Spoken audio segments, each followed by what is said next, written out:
জ্যোতিষী একাডেমির শিক্ষক শিক্ষিকা মন্ডলী এবং ছাত্রছাত্রীদের পরিবেশনায় শুরু হতে যাচ্ছে আজকের নাটক মোবাইলের ফাঁদ।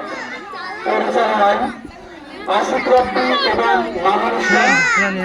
নাটকটি লিখেছেন পণ্ডিতপুর জ্যোতিষী একাডেমির শিক্ষক আশিক রব্বি মহাশয়।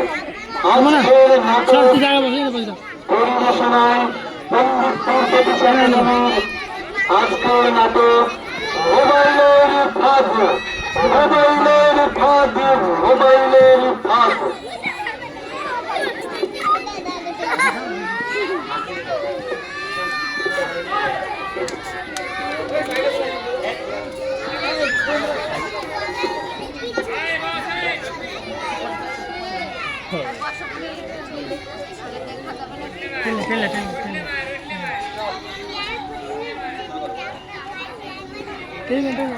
টেনে দেন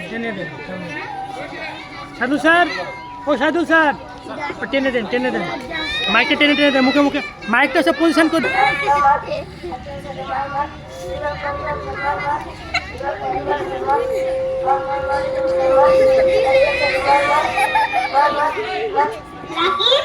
তুমি সবসময় মোবাইলে ব্যস্ত থাকো কেন? সবসময় মোবাইল ব্যবহার করলে তোমার আগামী পরীক্ষার ফল খারাপ হবে। পড়াশোনায় একটু মনোযোগ দাও। আরে দিদি, যাচ্ছি, আমি সব সামলে নেবো। তোমার কাজ তুমি করো, আমার কাজ আমি করব। ভাই, তুমি তো আর আমার সাথে কথা বলতেও আগ্রহ দেখাও। ইস, ভাইটা তো আমার কোনো কথাই শুনছে না। যাই, বাবা মার সাথে গিয়ে কথা বলি। মা, বাবা, ভাইয়ের জন্য আমার খুব চিন্তা হচ্ছে। ভাই যদি এভাবে মোবাইল ব্যবহার করে তবে পরবর্তী পরীক্ষায় পাশ করতে পারবে না। আমি বলেও পারছি না, তোমরা কোনো ব্যবস্থা করো। আমরা কি করব বল মা, আমাদের তো কোনো কথাই শুনছে না রাখি। আমিও শিক্ষকের সঙ্গে কথা বলবো, দেখি তিনি কি পরামর্শ দেন।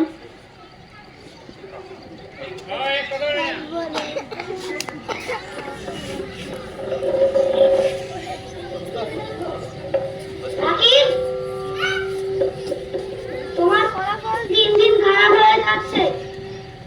তার প্রধান কারণ তোমার অতিরিক্ত মোবাইল ব্যবহার।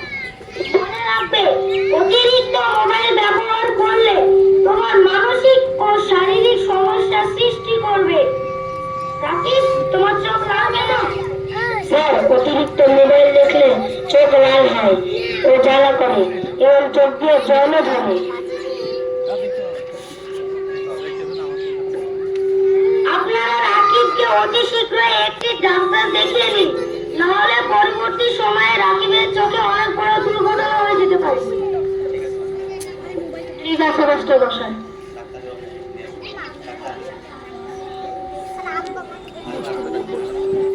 চল, তোকে আজকে ডাক্তার বাড়ি নিয়ে যাবো।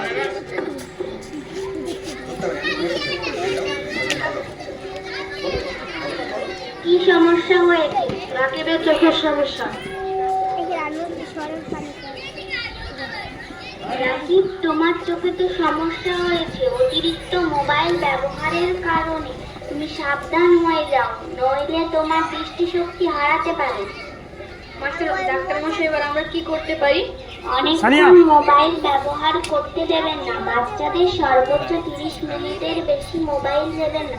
বাচ্চাদের বেশি মোবাইল দিলে ব্রেনের বিকাশ হবে না এবং বাচ্চাদের মোবাইল থেকে দূরে রাখতে হবে। আমি কিছু ঔষধ এবং চশমা লিখি। শুনলে তো ডাক্তারবাবু কি বললেন? আর কোনোদিন কি কখনো মোবাইল দেখবে না, বুঝতে পেরেছি।